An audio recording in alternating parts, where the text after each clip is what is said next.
exact fluctuation, it is not known. No one can predict it. It is always everybody's guess. And everybody tries to reach to that particular delta. As far as Oil India is concerned, we don't know what is the delta, but we know that there will be a delta. Now, how do you handle this?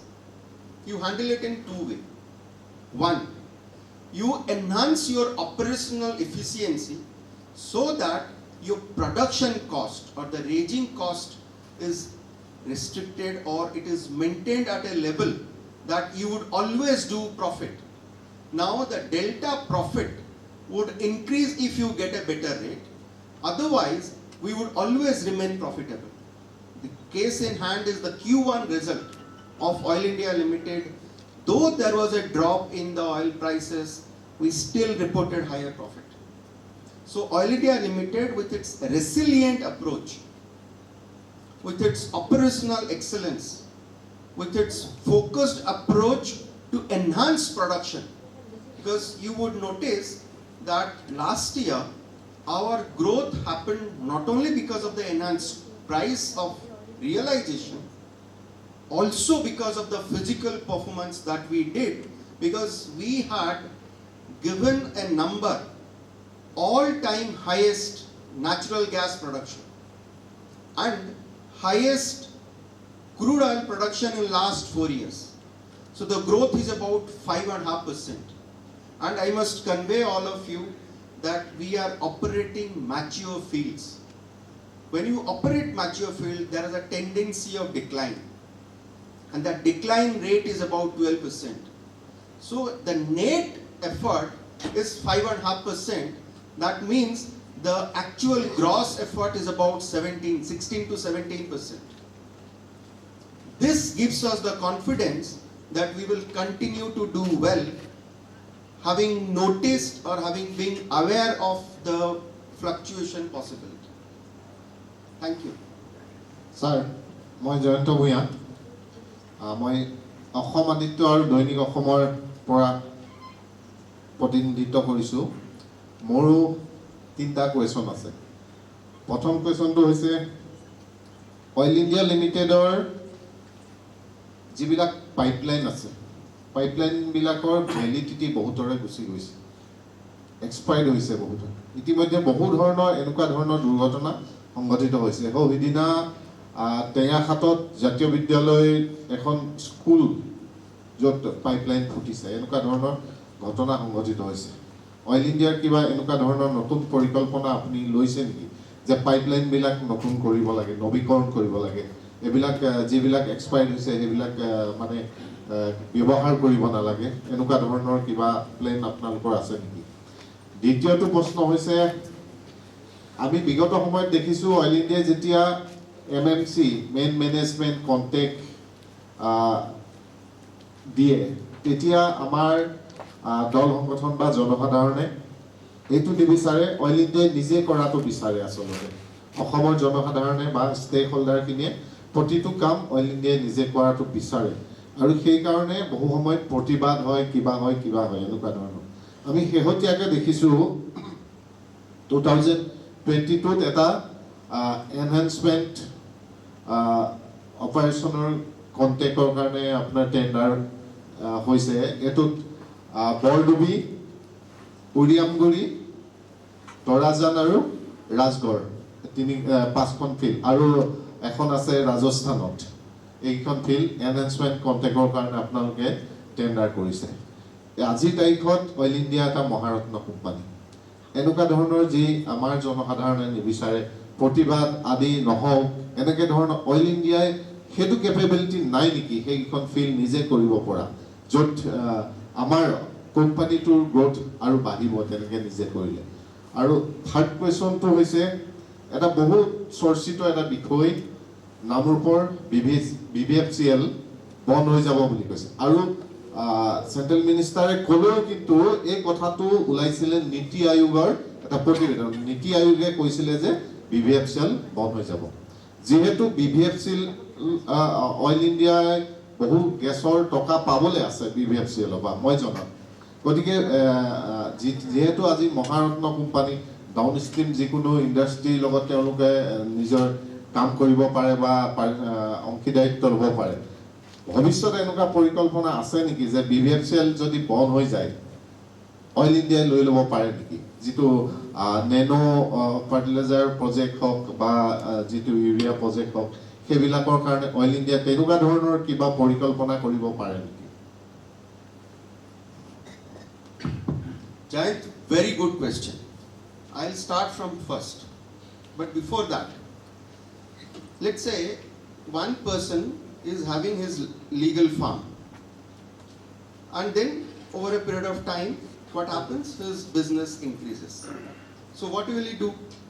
He would see that उनके बच्चों को किसी को lawyer बनाएंगे या 2-3 lawyer साथ में फिर लेंगे. Let's say somebody is having 2 बीघा जमीन एंड वो उसमें अभी कल्टीवेशन कर रहे हैं. कल को उनका अच्छा प्रोडक्शन हुआ तो वो 2 बीघा जमीन से उन्होंने 16 बीघा जमीन किया, 25 बीघा किया. तो अकेले तो कर नहीं सकते, तो तब क्या करेंगे? वो दूसरों को भी बुलाएंगे और उनसे काम कराएंगे. जाहिर सी बात है, जब आपके पास डिस्ट्रीब्यूशन के लिए, न्यूज़पेपर डिस्ट्रीब्यूशन के लिए डिब्रूगढ़ में 50 घर होता है तो आप 2 बंदों को, 2 बच्चों को रखते हो डिस्ट्रीब्यूशन के लिए.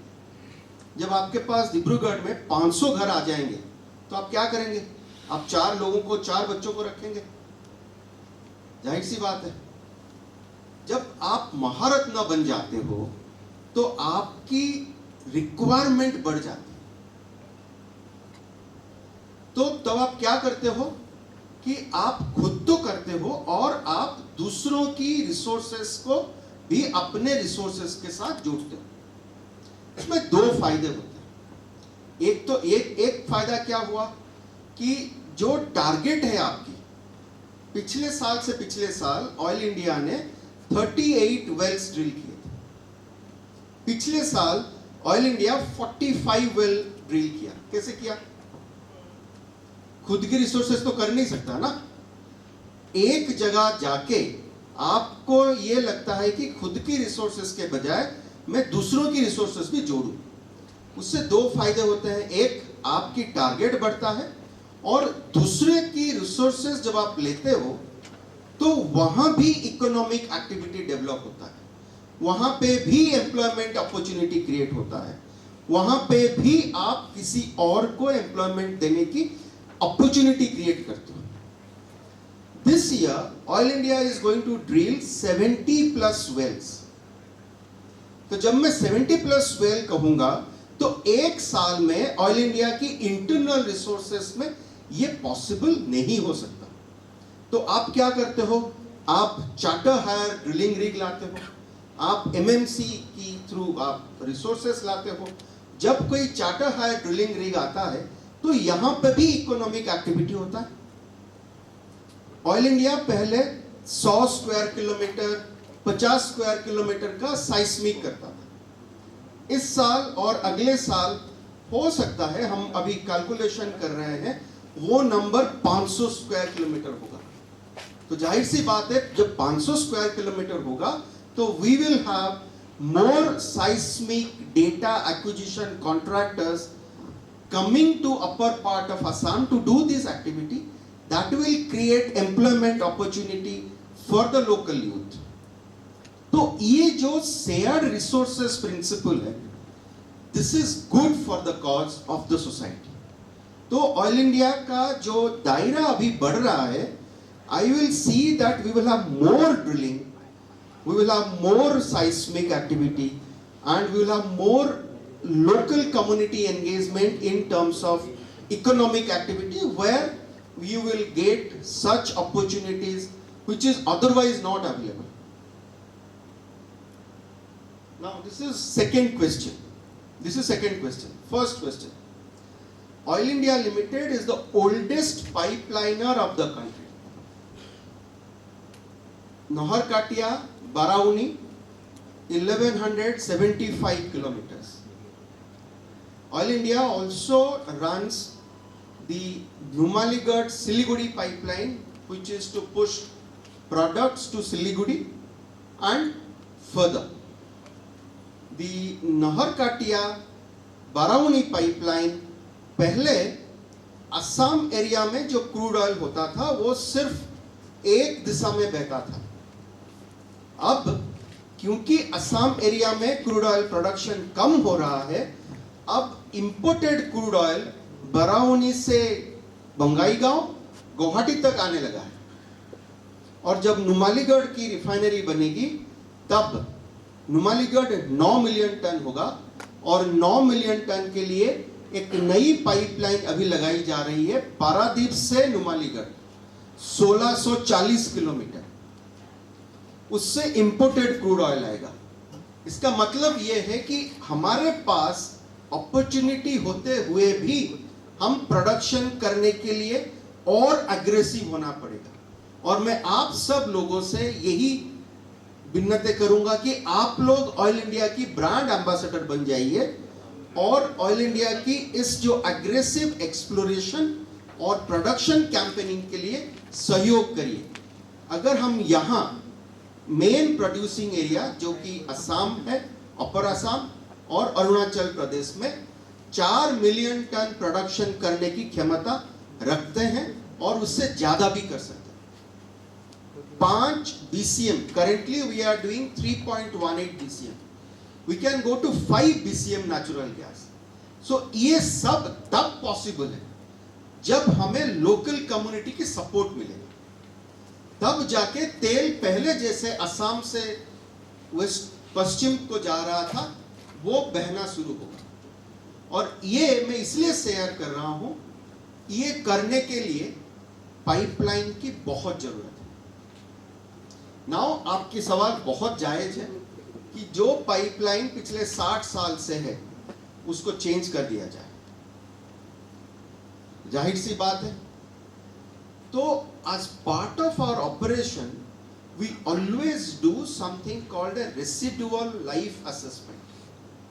and पाइपलाइन की जो सबसे बड़ी परेशानी है वो है करोजन, क्योंकि जो क्रूड ऑयल उसके अंदर जाता है, क्रूड ऑयल से करोजन की पॉसिबिलिटी होती है। तो करोजन को प्रोटेक्ट करने के लिए हम लोग उसमें एक बहुत सारे फ्लो एश्योरेंस मेजर्स लेते हैं और हम लोग ये तय करते हैं continuous monitoring to reduce the possibility of failure, and this is a continuous process. और हर सेगमेंट को, हर पंप स्टेशन को हम चेक करते हैं और जहां जहां फटीग एनालिसिस के बेसिस पे प्रॉब्लम नजर आती है हम वो सेगमेंट को चेंज भी करते हैं। And as we speak another round of residual life assessment of the trunk pipeline is being taken up. ये रहा ट्रंक लाइन की। बाकी जो इनफील्ड लाइंस होती है, मान लीजिए जो 6 इंच लाइन होता है, 8 इंच लाइन होता है, जो फील्ड डेवलपमेंट के तहत होता है, उसमें भी करोजन होता है और उसमें करोजन की वजह बहुत है। Oil India operates the oldest field in this part of the globe. और मैं ये सब आपके साथ इसलिए शेयर कर रहा हूं क्योंकि मैं ये उम्मीद कर रहा हूं कि मेरी ये जो शेयरिंग से whatever you will report as an informed and gained insight decisions. So as part of our HSE initiative which is called कवच, हमने अपने आप को 10 गोल दे रखे। उसमें से एक है कि हमारी जो इनफील्ड लाइन्स है, जो फील्ड्स है, जैसे बारेकुरी हो गया, बागजान हो गया, लकवा गांव हो गया, सिसाबिल अभी नया बन रहा है, मुरान, नहर काटिया, दिग्बोई, ये सारे एरिया में जितने पुराने पाइपलाइन से, उसको पाइपलाइन नहीं कहते हैं, उसको लाइन पाइप कहते हैं क्योंकि वो फील्ड के अंदर है। तो वो जो लाइन पाइप है उसका जो 6 o'clock पोजीशन है, जो टच करता है ग्राउंड पे, वहां पे करोशंस होता है। तो ये सारे चीजें स्टडी करके कुछ